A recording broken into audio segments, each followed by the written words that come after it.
Mesdames, Mesdemoiselles, Messieurs, c'est le Club des juristes qui nous a conviés à ce petit déjeuner débat autour d'une offre de loi. La formule, vous vous en souvenez, nous vient du doyen Carbonnier. Donc,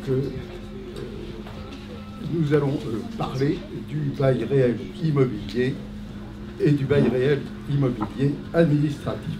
Alors, pourquoi cela? Eh bien, parce que, tout simplement, le Club des juristes s'est quelque peu ému du fouillis de la législation relative à la conduite des opérations immobilières de l'État et des collectivités territoriales. Alors, face à un certain capharnaüm juridique, le club a décidé de mettre en place une commission de réflexion chargée de proposer les moyens juridiques propres à réaliser une meilleure mise en valeur des biens de l'État et des collectivités.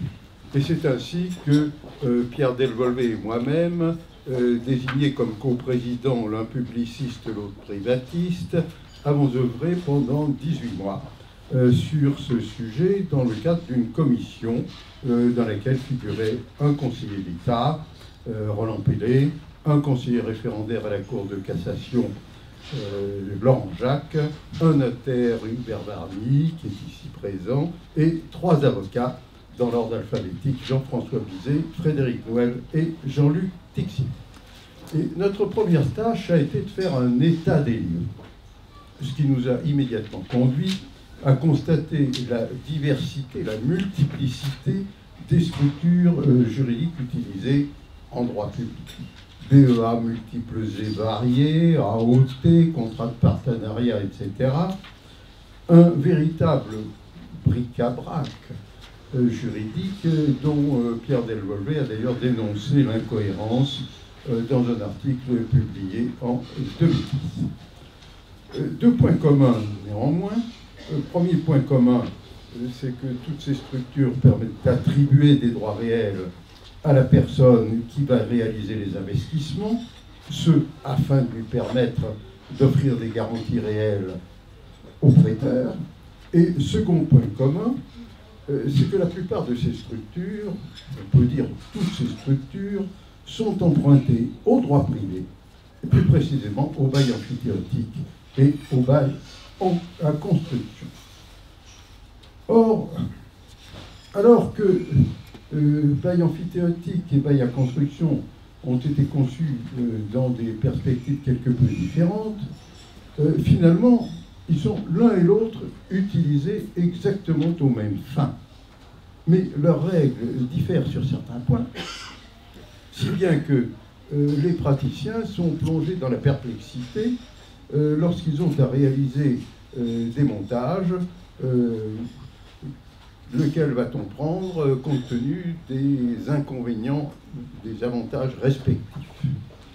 Autrement dit, il règne en droit privé une même incohérence qu'en droit public. Il nous est alors apparu de bonne méthode de mettre d'abord de l'ordre en droit privé, puisqu'il voulait servir d'exemple, afin de pouvoir proposer des solutions pour le droit public. S'agissant du droit privé, Jean-Luc Tixier vous dira tout à l'heure ce qu'il en est. Simplement, je vous dirai que nous avons fusionné bail amphithéotique et bail à construction dans une seule structure, le bail réel immobilier. Et arrivé à ce stade, il nous fallait déterminer comment procéder pour transposer cela en droit public et répondre aux besoins de l'État et des collectivités qui ont des impératifs que nous ne connaissons pas en droit privé. Et sur ce point, c'est Pierre Delvolvé qui vous exposera notre démarche et les solutions auxquelles nous sommes parvenus. En fait, nous avons été amenés à remettre à plusieurs reprises le métier sur l'ouvrage. L'ouvrage sur le métier, c'est ça. Il ne faut pas inverser les facteurs. Non, c'est le métier sur l'ouvrage. Et la première occasion, c'est lorsqu'on a cherché à transposer en droit public, on s'est aperçu qu'il y avait certaines règles qu'on avait retenues précédemment en droit privé et qui méritaient d'être modifiées. Et ce projet modifié a ensuite été soumis pour observation à Bercy, à la Chancellerie, au Conseil d'État, à la Cour de cassation, ainsi qu'à divers auteurs spécialisés dans ce domaine. Et faisant suite à ces observations, et notamment à celles formulées par Bercy, qui avait manifesté un grand intérêt au point de nous inviter à venir lui exposer directement notre texte, nous avons apporté 2 nouvelles modifications à notre projet pour aboutir au texte que vous avez aujourd'hui entre les mains. Après, eh bien, pendant près de 2 ans, et en dépit d'un certain nombre d'affaires sensibles, le stade Jean-Gouin, l'hôtel de la Marine, qui touchaient au domaine traité, nous n'avons pas eu de retour. Comme beaucoup d'autres, notre projet semblait voué aux oubliettes. Et ce jusqu'à l'ordonnance du 20 février 2014 sur le logement intermédiaire qui a adopté, en le transposant, le bail réel immobilier que nous avions conçu. À la vérité, l'intérêt que Bercy et également la Chancellerie avaient porté à nos travaux nous avait laissé espérer qu'ils pourraient déboucher sur la réforme que nous préconisions, mais il est probable que d'autres questions plus urgentes ont fait passer notre projet au second. Si bien que l'ordonnance sur le logement intermédiaire nous est alors apparue comme une lueur d'espoir, comme un signe de l'intérêt de nos travaux. Et c'est dans cette perspective que se situe le petit déjeuner débat d'aujourd'hui, en espérant vous convaincre de l'intérêt de notre projet et en espérant que vous accepterez peut-être de vous en faire les ambassadeurs auprès des autorités compétentes, même si peut-être la conjoncture politique actuelle est quelque peu incertaine. Alors, je passe tout de suite la parole à Jean-Luc Tissier pour le bail réel immobilier. Merci, M. le Professeur. Peut-être une petite précision complémentaire par rapport à votre exposé introductif, parce qu'effectivement, aujourd'hui, il y a une communauté de terminologie entre finalement notre offre de loi, comme vous l'avez rappelé, et effectivement le dispositif adopté par l'ordonnance du 20 février dernier. Ce qu'il faut quand même préciser, c'est que l'ordonnance du 20 février dernier est le fruit, en réalité, d'un travail de conception d'un dispositif qui d'abord s'appelait le bail emphytéotique logement, le BELO, qui a été largement conçu et promu par notre Chevreux et la ville de Paris, dans la personne de M. Manot. Et effectivement, lorsque ce projet est arrivé à terme, nous avons été interrogés pour savoir si effectivement il y avait une possible communauté d'intérêt entre les 2 concepts, et en tout cas le premier résultat c'était que le vélo était badgé bail réel immobilier, ce qui est déjà une satisfaction, mais malgré tout il y a une différence substantielle, on va dire, de philosophie de texte, puisqu'en fait nous sommes partis d'une démarche visant à réunifier un ensemble de concepts, au contraire fondre en un seul concept d'un unique bail réel immobilier. Je plaisanterai en disant qu'au bric-à-brac, on a voulu simplement tenir le bric, à savoir un bail réel immobilier civil. Et en revanche, le dispositif donc, du bail réel immobilier de l'ordonnance, lui, est au contraire un maillon supplémentaire, un contrat supplémentaire pour un domaine très précis qui est effectivement le logement, et donc avec une philosophie différente. Il n'empêche qu'effectivement, le premier acquis de cette ordonnance, c'est effectivement de faire rentrer au moins le vocabulaire bail réel immobilier, même si maintenant nous souhaitons qu'il soit décliné dans une conception justement plus transversale de l'institution. Alors pourquoi une conception plus transversale? Tout simplement parce que, comme le soulignait le professeur Manavo, en tant que praticien, nous sommes très souvent confrontés à un certain nombre de problèmes de champ d'application. Et vois notamment dans la salle Michel Rodet qui est présente, avec laquelle nous avons nombreuses fois phosphoré sur bail amphithéotique et amélioration. Est-ce qu'on peut pas faire? Quelle est l'ampleur d'amélioration? Effectivement, des questions quand même que nous ne sommes pas les seuls à nous poser, bien entendu, mais en tout cas des vraies questions qu'on rencontre sur le terrain. Et effectivement, nombre de cas où on se pose la question de savoir si l'on peut adjoindre à ces baux amphithéotiques en construction des clauses, on va dire, exorbitantes de droit commun, et en se posant la question de savoir si ça reste ou si ça peut être une clause exorbitante, ou est-ce qu'on bascule sur quelque chose qui disqualifie fondamentalement le contrat, et effectivement qui fait qu'en définitive, on ne peut pas aller jusqu'où on voudrait aller. Et effectivement, c'était aussi le deuxième volet de la démarche du droit privé, c'est effectivement fondre en un unique instrument, et je vais revenir donc ces deux baux réels immobiliers actuels, amphithéose et bail construction, et également inclure dans le dispositif de droit privé des éléments qui aujourd'hui sont considérés comme plutôt dérogatoires et exorbitants du droit commun, et donc finalement étoffer le droit commun, de telle sorte que déjà un certain nombre de dispositions ne soient plus exorbitantes puisque incluses dans le droit commun, droit privé. Je reprends en fait brièvement déjà des points clés qui nous ont conduit à faire un choix de fusion, comme vous l'avez souligné tout à l'heure, de ces deux institutions. Donc le premier, effectivement, c'est le problème du champ d'application. Je reviens brièvement sur le sujet, mais effectivement, le bail construction aujourd'hui a un champ d'application, mais qui impose une obligation essentielle d'édifier. Là encore, ça paraît clair sur le papier, puis après, quand on arrive à des situations particulière, et on est obligé de constater que ce n'est pas toujours facile de savoir où commence l'obligation essentielle d'édifier, et effectivement, lorsqu'on a un doute, on ne passe pas de la porte d'entrée dans le bail construction.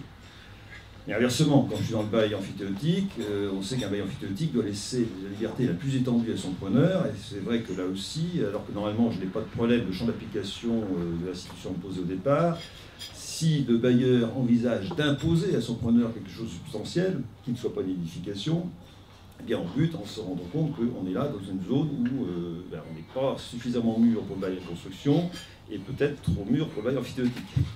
Et effectivement, donc, le bail immobilier tel que nous le proposons fait disparaître cette césure et surtout cette solution de continuité entre les deux institutions, en prévoyant un système à la carte où finalement je peux aller de aucune amélioration construction, et entre les deux, eh bien, on a la faculté de prévoir le curseur à l'endroit de son choix, obligation d'amélioration peu substantielle, pas trop substantielle, très substantielle, construction. On a plus de questions à se poser puisque effectivement on pose le principe que je mets le curseur où je veux dans le cadre d'une institution qui ne sera pas disqualifiée par l'endroit où j'aurai mis le curseur, ce qui est quand même un élément également important. Autre point sur lequel nous sommes interrogés, c'est le dispositif de cession. Aujourd'hui, dans le bail à construction, le législateur de 64 a effectivement prévu que la cession pouvait être partielle.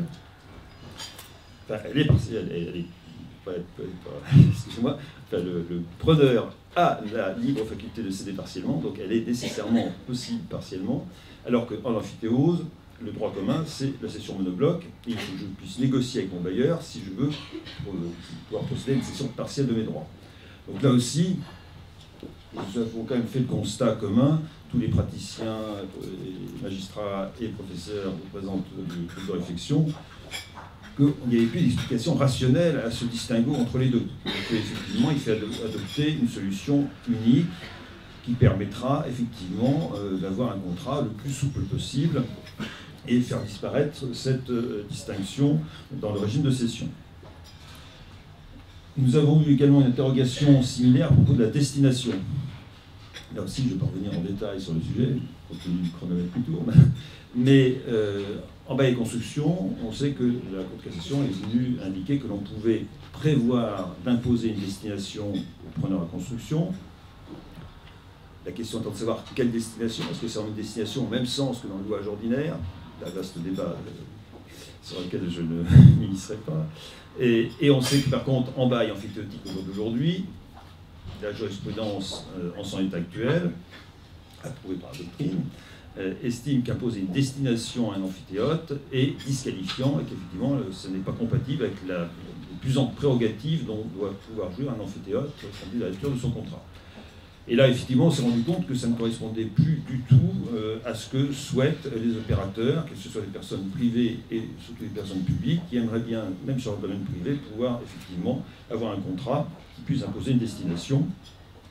Et on l'a vu d'ailleurs, lorsque la jurisprudence est venue permettre d'imposer une destination en matière de bail et construction, un certain nombre d'opérateurs privés et publics en ont profité tout de suite, et ça a été au contraire un élément qui a boosté la pratique du bail et construction, en prévoyant par exemple des constructions de cinéma, aussi bien par des opérateurs privés qu'avec des propriétaires de fonciers de personnes publiques, la ville de Paris notamment par exemple, qui a effectivement tout de suite sauté sur l'occasion de pouvoir consentir un droit réel avec une destination imposée.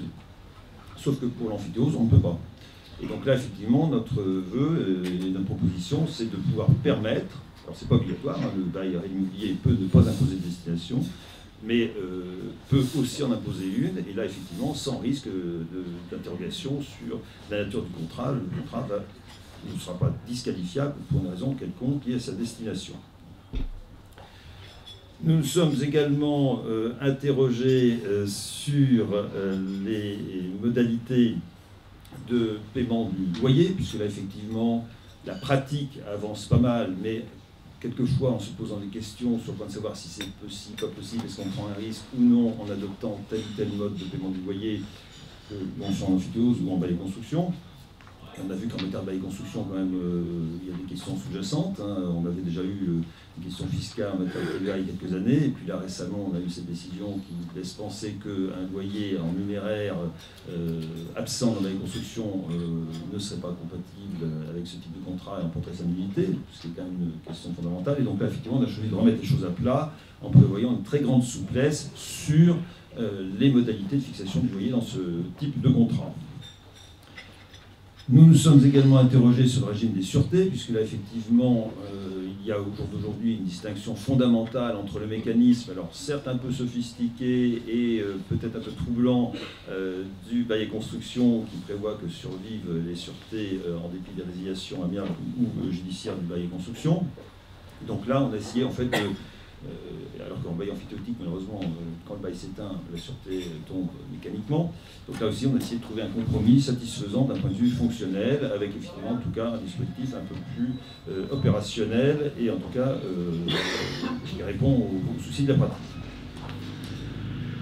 L'autre souci que nous avons eu également, c'est le problème du cas où ce type de contrat est utilisé pour produire du logement. Donc là, on retrouve un peu l'interférence avec l'ordonnance du 20 février dernier, qui d'ailleurs sur ce point-là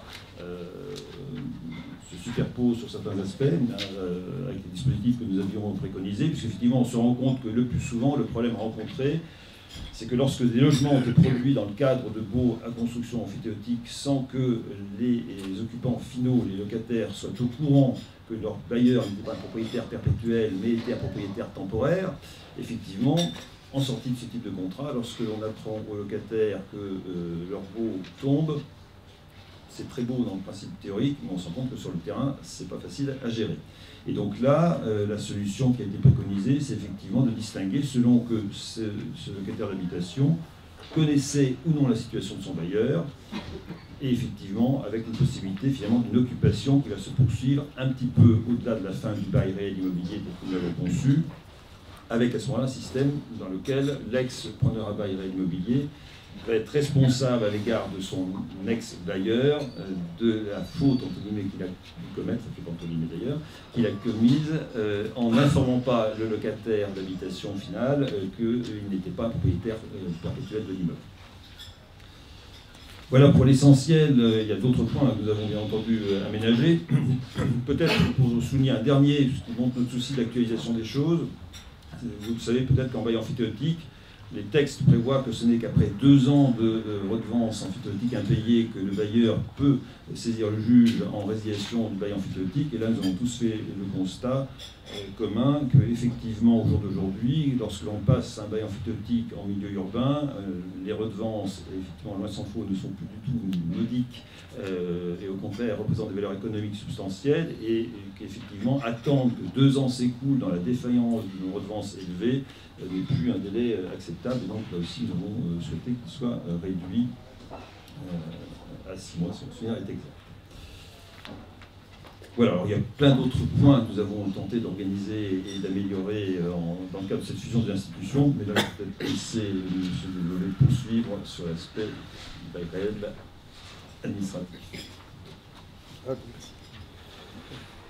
Mesdames, Messieurs, le projet de bail réel immobilier administratif que la commission de l'immobilier de l'État du Club des juristes a élaboré répond à un double besoin.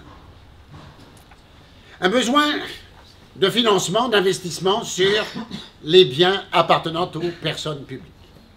Depuis longtemps, ce thème est développé, et depuis longtemps, le législateur a cherché, par des formules diverses, à attirer les capitaux en leur donnant des garanties à travers des droits réels consentis aux titulaires de certains contrats. Et vous connaissez l'évolution qui, depuis 1988 jusqu'à maintenant, a permis, par l'intermédiaire du bail amphithéotique administratif, par l'intermédiaire des autorisations d'occupation du domaine public créatrices de droits réels, par l'intermédiaire des lois dites LOPSI permettant de conclure des conventions de bail dans le cadre desquelles des droits réels sont attribués aux titulaires de la Convention, un ensemble de solutions destinées à attirer les investisseurs et à leur donner des garanties. Mais en même temps, l'autre besoin, c'est celui d'une simplification, compte tenu de l'hétérogénéité que je viens de rappeler depuis les textes de 1988 jusqu'à aujourd'hui, bric-à-brac, comme l'a dit le professeur Malinvaud, et nous sommes tous conscients de l'embarras dans lequel les décideurs publics, comme les investisseurs privés, peuvent se trouver pour le choix d'une solution permettant de manière harmonieuse, le mot est peut-être un peu fort, mais de manière adaptée de conclure un contrat permettant de satisfaire aux besoins des uns et des autres. D'où l'idée, sous l'égide du Club de juristes, de reprendre l'ensemble de cette législation et d'en faire un dispositif ayant son homogénéité. Et nous nous sommes rendus compte, que nous avons travaillé sur les aspects de droit public, et le professeur Malinvaud l'a rappelé, que l'on ne pouvait pas toucher au dispositif de droit public sans revenir, c'est l'hommage du vice à la vertu du droit public au droit privé, sans revenir aux bases essentielles de ce qu'est le droit de propriété, le droit réel et tous les aménagements qui peuvent leur être apportés. D'où cette sorte de machine arrière, retour en arrière en tout cas, pour établir le dispositif qui vient de vous être présenté du bail réel immobilier. Et c'est à partir du dispositif propre au droit privé, et M. Dixier l'a rappelé, que nous avons essayé d'adapter un dispositif cohérent et répondant aux besoins des collectivités publiques et aux principes du droit public. Et à cet égard, je crois que notre projet se caractérise d'abord par deux traits, celui de l'unification et celui de l'extension.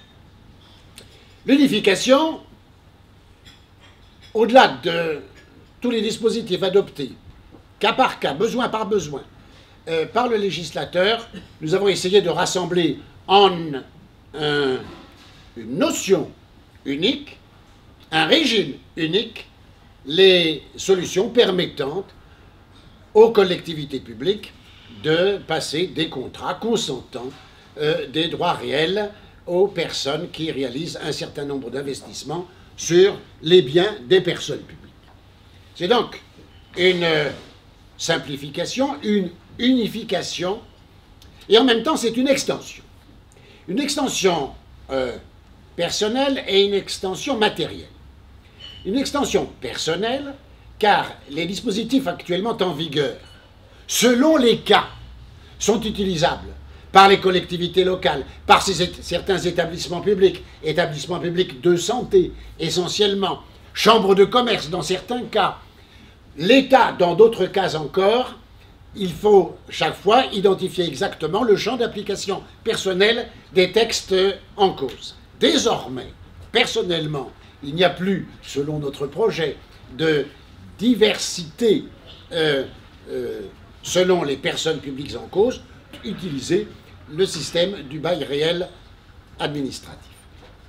Unification personnelle, unification matérielle.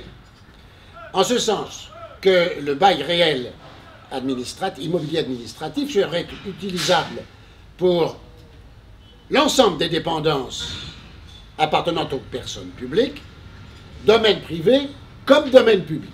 Alors pour le domaine public, il y a une restriction concernant la particularité propre à la voirie routière, domaine public routier, et également en ce qui concerne le domaine public naturel essentiellement maritime et fluvial, encore que, et le législateur l'a fait dans l'un des textes qu'il a adoptés, même pour le domaine public naturel, il peut y avoir, le cas échéant, pour répondre aux besoins de ce domaine lui-même, la possibilité de recourir à un système de bail réel immobilier. Mais cela est accessoire. L'essentiel, c'est l'unification matérielle, du champ d'application matériel de notre système.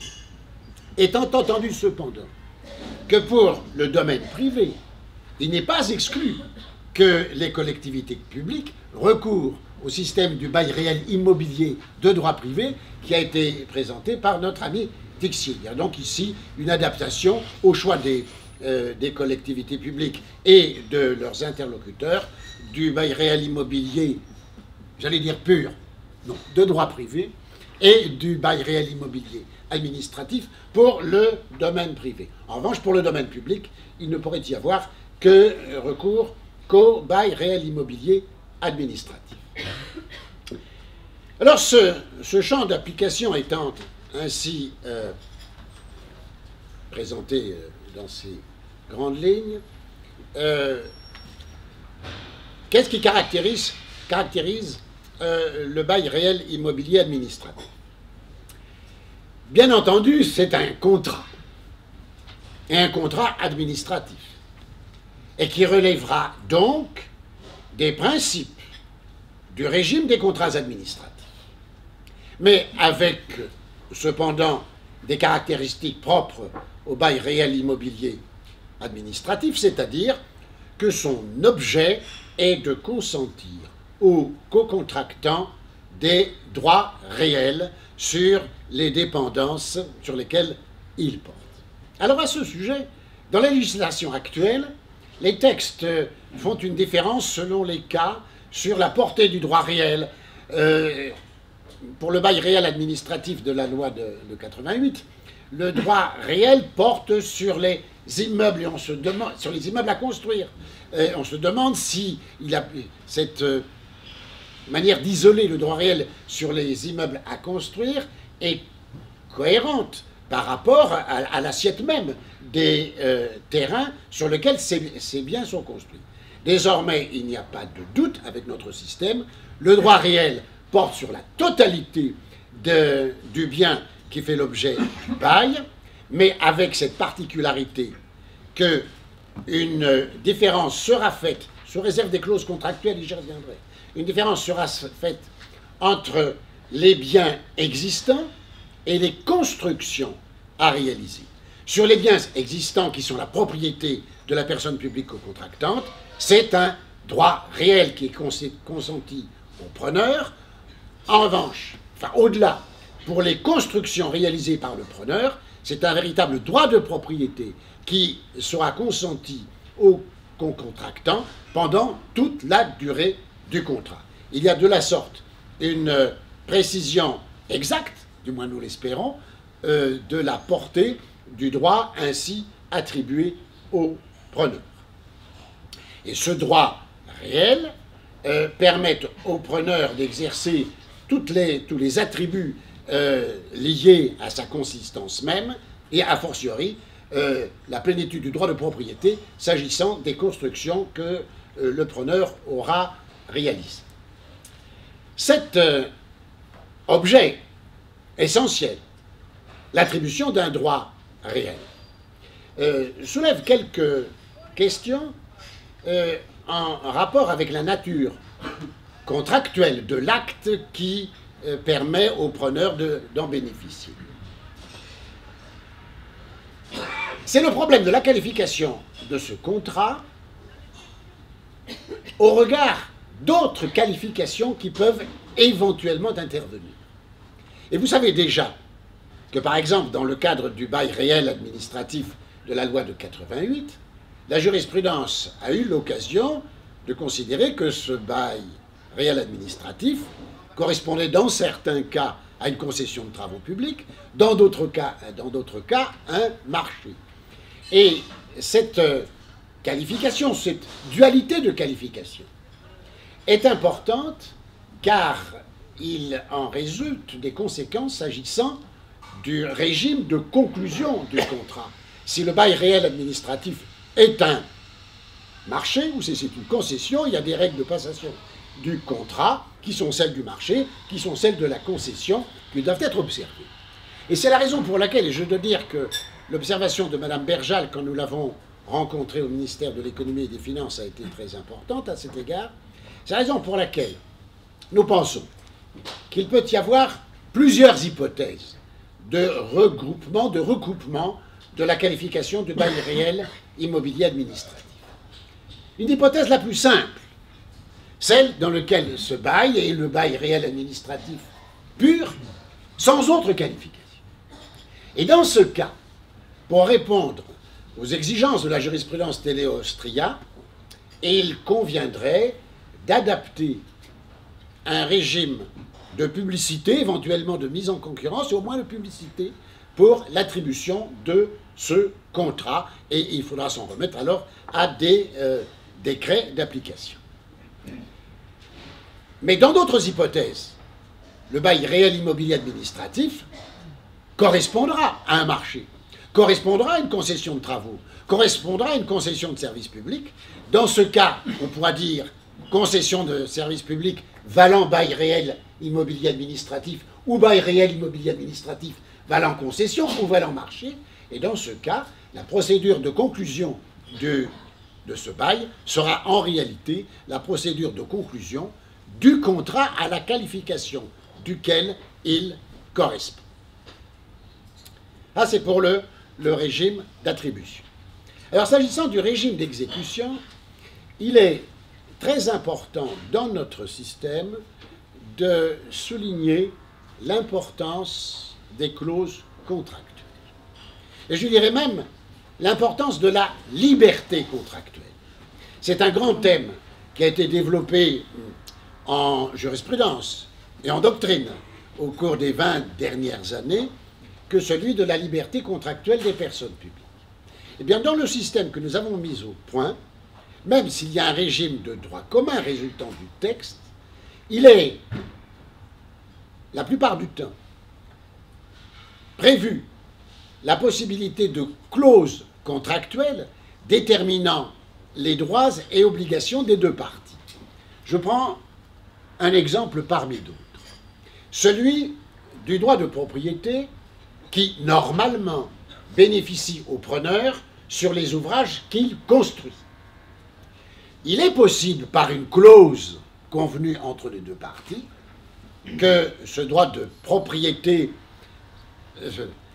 soit limité dans le temps et qu'avant même l'expiration du contrat, les constructions réalisées par le preneur soient remises en pleine propriété au bailleur, et ce peut être le cas échéant, à l'issue même de la construction de tout ou partie de certains ouvrages, qu'ils peuvent, par la volonté des parties, devenir la propriété du co-contractant. Du co-contractant, qu'est la personne publique qui a la qualité de bailleur.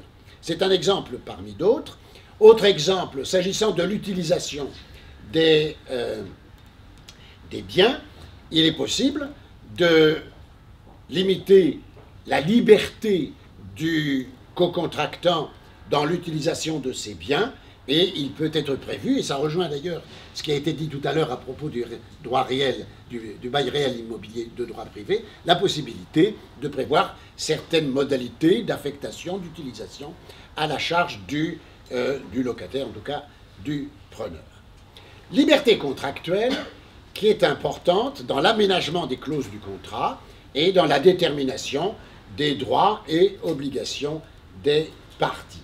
Et je souligne d'ailleurs que s'agissant du paiement, du prix que le preneur doit au bailleur, il est possible de prévoir un prix en espèces, mais il est possible que le prix soit constitué également par la remise en pleine propriété, justement, pendant la durée du contrat ou à terme, la remise en pleine propriété des constructions réalisées au profit du bailleur. C'est un des éléments de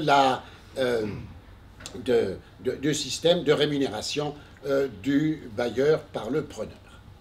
Il reste que notre contrat, si je peux l'appeler ainsi, notre contrat est un contrat de droit public. J'ai rappelé, en commençant, les principes du droit des contrats administratifs qui doivent s'appliquer, et en particulier, lorsque le bien n'est pas toujours le cas, mais ce sera le cas, éventuellement, est affecté à un service public, qu'il est destiné à satisfaire un service public, les clauses du contrat et les clauses même des contrats de crédit-bail que le preneur pourra passer doivent préserver l'affectation au service public des biens qui auront été construits, réalisés, aménagés par le preneur.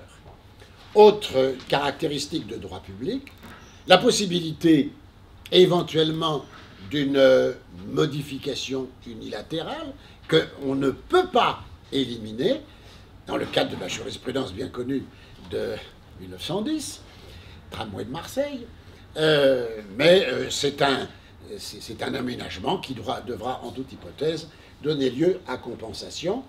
Même observation s'agissant de la possibilité d'une résiliation unilatérale anticipée, deux hypothèses d'ailleurs, résiliation unilatérale dans l'intérêt du service, là c'est à l'initiative du bailleur que cette mesure devra être prise, mais avec une compensation intégrale du préjudice en résultant pour le preneur, et résiliation en cas de faute du co-contractant. Alors à ce sujet, nous pouvons être satisfaits de l'intérêt que le jurislateur, comme dit le professeur Chaput, attache à ces questions. L'ordonnance du 20 février 2014 sur le logement intermédiaire a repris le titre, l'expression bail réel immobilier, et le 12 mars dernier, lorsque le ministre de l'économie et des finances, M. Moscovici, à Bercy, a terminé le colloque sur la mise en œuvre des nouvelles directives relatives au marché public et aux concessions, il a parlé, entre autres projets, de la réunification, de la réorganisation de toutes les législations relatives au droit réel, et alors même que les ministres changent, ce peut être le cas de celui-là, la direction des affaires juridiques du ministère de l'économie et des finances, qui elle change moins souvent, est intéressée par cette étude.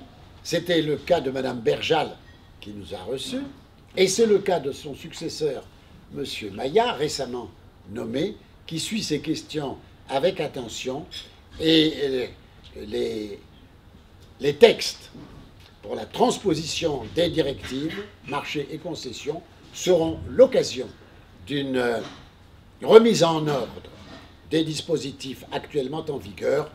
Nous n'avons qu'à proposer notre projet pour que cette remise en ordre se fasse facilement. Je ne me fais pas trop d'illusions, mais néanmoins, la question est d'actualité et suivie par les pouvoirs publics.